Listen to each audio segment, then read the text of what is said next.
राधे राधे दोस्तों, जय Shri Krishna. Good morning. अभी 4:45 हो रहे थे और मैं ग्राउंड के लिए निकल गई थी। मैं ग्राउंड गई, वहाँ रनिंग वगैरह की, उसके बाद घर आ गई थी।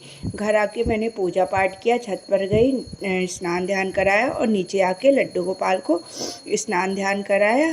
जब मैं लड्डू गोपाल को रेडी कर दी थी, उसके बाद मैंने चाय वगैरह पीने लगी। इस टाइम पे मेरा ज़्यादा चाय पीने का भी मन नहीं करता क्योंकि गर्मी बहुत ज़्यादा हो गई है। आप लोग के इधर गर्मी कैसी है दोस्तों? आप लोग कमेंट करके बताइएगा। उसके बाद मैं लाइब्रेरी के लिए रेडी हो गई थी।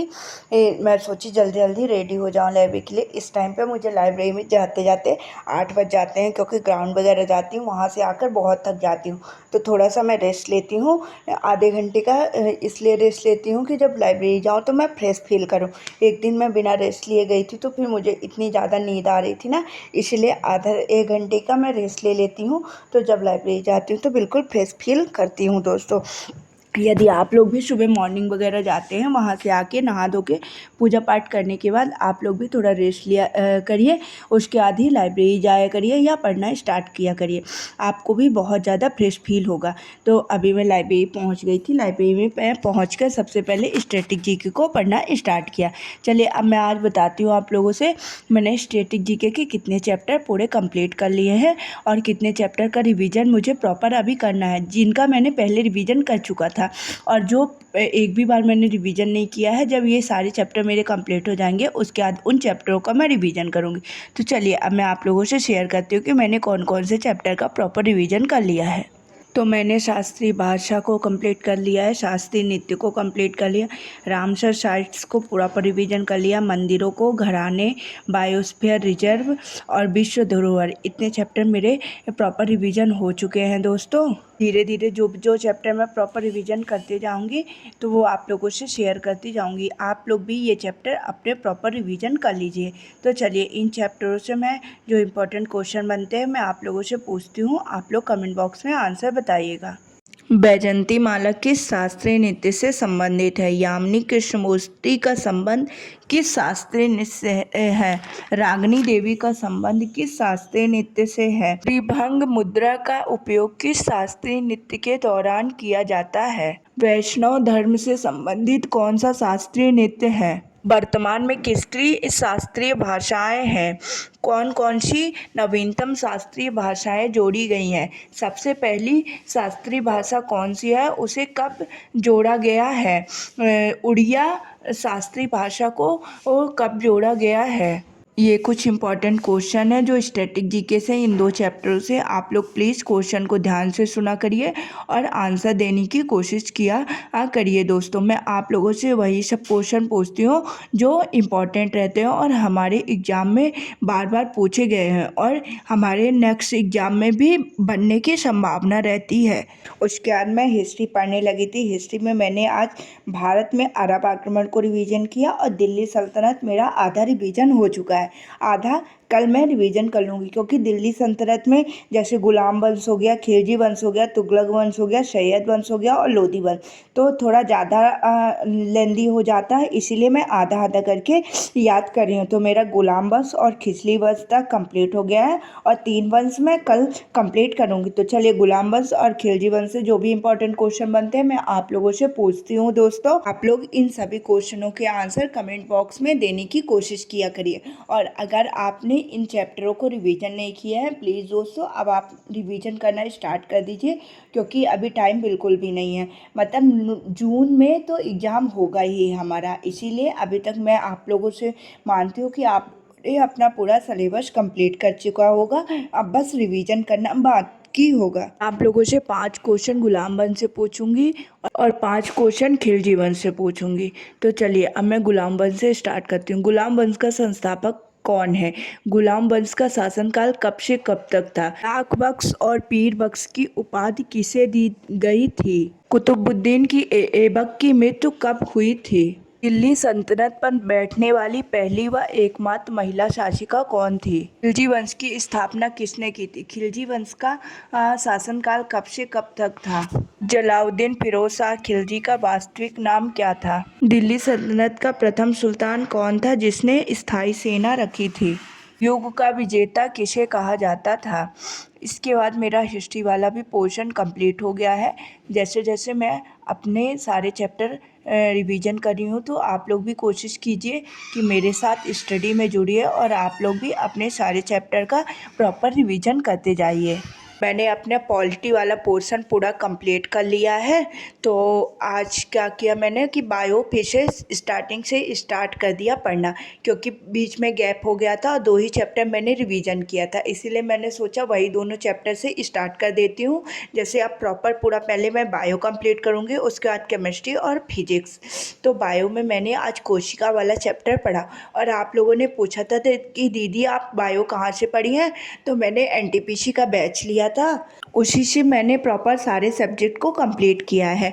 अगर आप लोगों ने बैच वगैरह नहीं लिया था तो यूट्यूब से भी पॉलिटी कंप्लीट करा दी है नवीन सर ने, पॉलिटी वहाँ से कर लीजिए और हिस्ट्री भी लगभग कंप्लीट ही होने वाली है, तो हिस्ट्री भी कर लीजिए। इसके बाद सर स्टैटिक जीके की क्लासेस स्टार्ट करेंगे, तो जियोग्राफी भी यूट्यूब में मैम ने कराई है और इकोनॉमिक्स भी। तो आप सारे चैप्टर यूट्यूब से भी प्रॉपर अच्छे से, ये नहीं कि ऐसे ही पढ़ा रहे हैं, एकदम एडवांस लेवल का एसएससी लेवल का पढ़ा रहे हैं, तो आप लोग यूट्यूब से भी आसानी से सारे चैप्टर को कंप्लीट कर सकते हैं दोस्तों। तो चलिए कोशिका वाला चैप्टर आज मैंने रिवीजन किया है, उससे कुछ इंपॉर्टेंट क्वेश्चन बनते हैं, मैं आप लोगों से पूछती हूँ, आप लोग कमेंट बॉक्स में आंसर बताइएगा। तो जीवित कोशिका की खोज किसने की थी? आत्मघाती थैली किसे कहते हैं? उसके बाद मेरा बायो वाला पोर्शन मैंने पूरा प्रॉपर रिवीजन कर लिया था। फिर मैथ्स की क्लासेस लेना स्टार्ट कर दिया। मैथ्स में मैंने CI SI को वो पढ़ा है दोस्तों। मैंने आबकारी कॉन्स्टेबल का भी मैंने आप लोगों से बताया था कि मैं फॉर्म फिल किया है, तो उसमें मैं प्रीवियस ईयर क्वेश्चन पेपर लगा रही थी, तो उसमें CI के DI से मतलब पाई चार्ट बना के क्वेश्चन दिया था, जो क्वेश्चन मुझसे नहीं बन रहे थे, इसीलिए मैंने सोचा कि एक बार CI अच्छे से और पर रिवीजन कर लेती हूँ, क्योंकि NTPC का भी पेपर का लेवल हाई ही आएगा और हमें जितना ज़्यादा प्रैक्टिस हो सके उतनी प्रैक्टिस करनी है। तो आप लोग, कुछ लोगों ने मुझे कमेंट किया था कि दीदी मेरे NTPC वाला पूरे टेस्ट मैंने मॉक टेस्ट कंप्लीट कर लिया, तो अब मैं क्या लगाऊं? तो आप लोग आबकारी कांस्टेबल का MP का क्वेश्चन पेपर लगा सकते हैं, वो रेलवे से भी टफ उसमें क्वेश्चन पूछा है, मैथ के भी, रीजनिंग के भी और GK GS के भी। मैं तो इस टाइम पे वही उसी के previous year question paper complete कर रही हूँ दोस्तों, क्योंकि उसका भी जुलाई में ही एग्ज़ाम होगा। तो चलिए अभी मैंने मैथ्स वाला पोर्शन पूरा कंप्लीट कर लिया था, और साथ ही साथ जैसे जो चैप्टर मैं पढ़ती जाती हूँ और मैं साथ ही साथ मैथ्स का सेक्शनल मॉक टेस्ट भी लगाती जाती हूँ। आप लोग भी मैथ्स जो भी सब्जेक्ट आप पढ़ते हैं सारे सब्जेक्ट का सेक्शनल मॉक टेस्ट लगाते जाया करिए, उसमें हमें ये पता चलता है कि हमारे कौन से टॉपिक के क्वेश्चन गलत हो रहे हैं, कौन से टॉपिक के क्वेश्चन में ज़्यादा टाइम लग रहा है। उससे क्या होगा, देखो फुल मॉक टेस्ट में थोड़ा ज़्यादा टाइम लगता है, लेकिन सेक्शनल मॉक टेस्ट एक अगर हम लगाएंगे तो आधे घंटे में हमारा प्रॉपर कंप्लीट हो जाएगा, और उससे हमें सारी चीज़ों की जानकारी भी होगी कि कौन से चैप्टर के क्वेश्चन हमारे गलत हो रहे हैं, कौन से चैप्टर के क्वेश्चन हमसे नहीं बन रहे हैं, तो उसका हम तुरंत रिवीजन कर सकते हैं। उसके बाद मैं घर चली गई थी खाना वगैरह खाने, फिर दोबारा से लाइब्रेरी आ गई, तो मैं लाइब्रेरी में आकर फिर से मैंने मैथ्स ही पढ़ना स्टार्ट किया। मैथ्स में मैंने एडवांस मैथ्स वाला भी पोर्शन स्टार्ट किया, उसमें मैं ट्रिग्नोमेट्री को कंप्लीट कर रही हूँ दोस्तों। उसके बाद मैंने करेंट अफेयर की भी क्लासेस ली। आप लोग भी दोस्तों, अगर आपको GK GS में अच्छे नंबर लाना है तो करेंट अफेयर की क्लासेस डेली लिया करिए। मेरी अभी बीच में गैप हो गया था, अब मेरी लगभग तबीयत ठीक है। मैं कोशिश करूँगी कि डेली सारे सब्जेक्ट की प्रॉपर रिवीजन करूँ और सारी क्लासेस को कंप्लीट करूँ दोस्तों। आप लोगों ने कमेंट किया था कि दीदी आपकी तबीयत कैसी है, तो अभी मेरी तबीयत पहले से बेटर है दोस्तों। तो चलिए अभी मेरी करेंट अफेयर की क्लासेस भी कंप्लीट हो गई थी। उसके बाद मैंने GK GS का सेक्शनल मॉक टेस्ट दिया, उसमें तो मेरे बहुत कम नंबर आए, 40 में से 25 नंबर ही आए दोस्तों। अब इन नंबरों को मैं इंक्रीज करने की कोशिश करूँगी। आप लोग भी जैसे जो सब्जेक्ट पढ़ते हैं ना उसका प्रॉपर सेक्शनल मॉक टेस्ट दिया करिए या फुली मॉक टेस्ट दिया करिए, और उसमें चेक करिए कि आपके कौन से टॉपिक के क्वेश्चन गलत हो रहे हैं। इसमें क्या होगा कि हमें कम नंबर में परेशान नहीं होना है, बस ये देखना है कि हमें हमारी कमजोरी किस चैप्टर में हो रही है, उस चैप्टर को अच्छे से मजबूत करना है। आप लोग 100% देखिएगा कि आपके मॉक में भी नंबर इंक्रीज होना स्टार्ट हो जाएंगे। उसके बाद जब मेरा सेक्शनल मॉक टेस्ट हो गया था तो मैंने जीएस का प्रैक्टिस सेट लेना स्टार्ट कर दिए। जीएस का ये प्रैक्टिस सेट नंबर 21 था। टोटल 25 सर ने प्रैक्टिस सेट कराया था। मैं तो गांव चली गई थी, इसलिए मेरा बीच में डिस्टर्ब हो गया था, तो उन्हीं प्रैक्टिस सेट को अभी मैं कंप्लीट करी हूँ। यदि आप लोगों ने एनटीपीसी का जीएस का प्रैक्टिस सेट लिया है नवीन सर वाला, अगर लिया है तो कमेंट करके बताइएगा, और जिसने भी नहीं लिया है तो आप लोग प्रैक्टिस सेट ज़रूर लिया करिए।